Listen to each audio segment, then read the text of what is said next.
Salam dan bahagia. Saya Rudi Wijaya akan membuat aksi nyata kurikulum merdeka, menyebarkan pemahaman mengapa kurikulum perlu berubah. Pelatihan mandiri, merdeka mengajar. Yang pertama, apa itu kurikulum? Kurikulum berdasarkan Undang-Undang Nomor 20 Tahun 2003 adalah seperangkat rencana dan pengaturan mengenai tujuan, isi, dan bahan pelajaran serta cara yang digunakan sebagai pedoman penyelenggaraan kegiatan pembelajaran untuk mencapai tujuan pendidikan nasional. Nah, mengapa kurikulum berubah-ubah? Nah, jawaban mengapa kurikulum berubah-ubah sangat beragam, bergantung pada persepsi dan tingkat pemahaman masing-masing individu. Di Indonesia telah mengalami beberapa kali perubahan hingga menimbulkan kesan di masyarakat bahwa ketika ganti menteri atau ganti pemerintah atau ketika ganti menteri, maka kurikulum pun ikut berganti. Alasan pergantian kurikulum. Kita lihat alasan pergantian kurikulum. Yang pertama, supaya sesuai dan mampu beradaptasi dengan perkembangan zaman. Yang kedua, supaya dapat memenuhi kebutuhan belajar siswa secara menyeluruh. Yang ketiga, supaya dapat menyiapkan masa depan yang visioner. Bagaimana kurikulum yang baik? Nah, kurikulum yang baik adalah kurikulum yang sesuai dengan zamannya dan terus dikembangkan atau dinamis, atau diadaptasi sesuai dengan konteks dan karakteristik peserta didik untuk membangun kompetensi sesuai dengan kebutuhan mereka sekarang, atau kontekstual dan masa depan. Apa fungsi kurikulum dalam pembelajaran?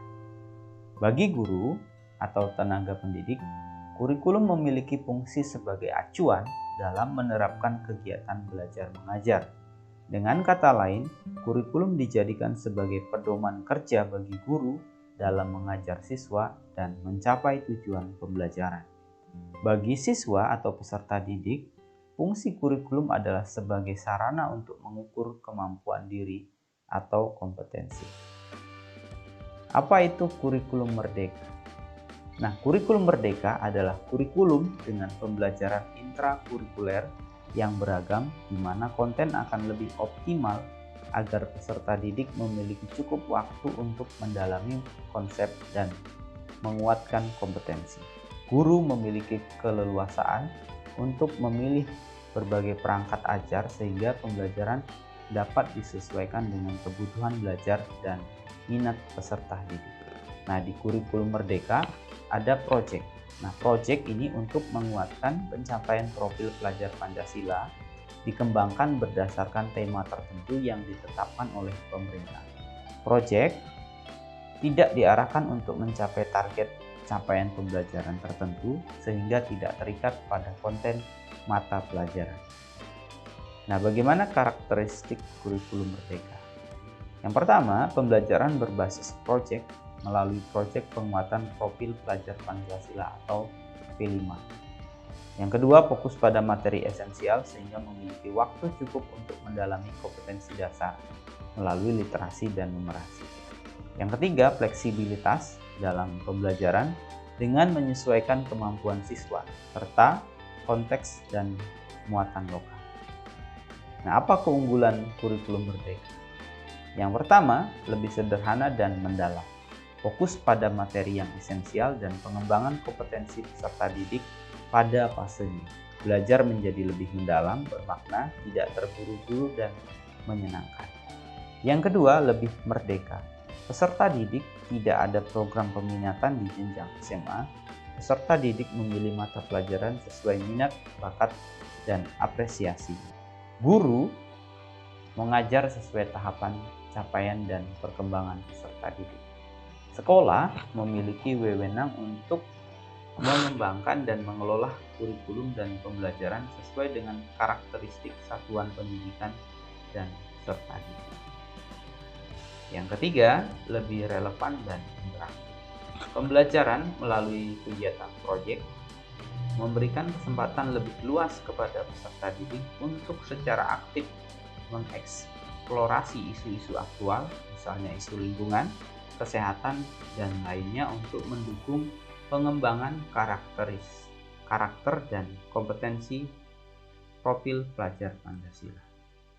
Nah, kita lihat istilah-istilah dalam kurikulum Merdeka. Ada capaian pembelajaran, ada tujuan pembelajaran, ada alur tujuan pembelajaran, modul ajar, asesmen, dan profil pelajar Pancasila. Capaian pembelajaran disusun per fase.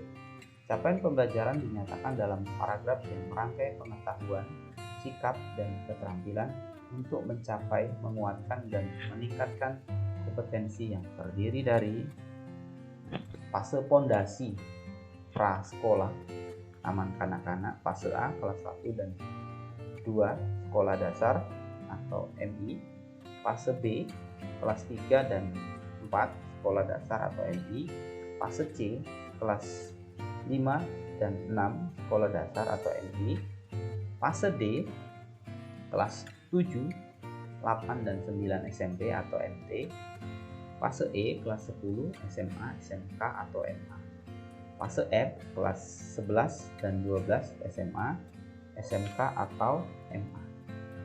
Nah, struktur kurikulum dibagi menjadi dua kegiatan pembelajaran utama, yaitu pembelajaran reguler atau rutin yang merupakan kegiatan intrakurikuler. Yang kedua, proyek penguatan profil pelajar Pancasila atau PPP.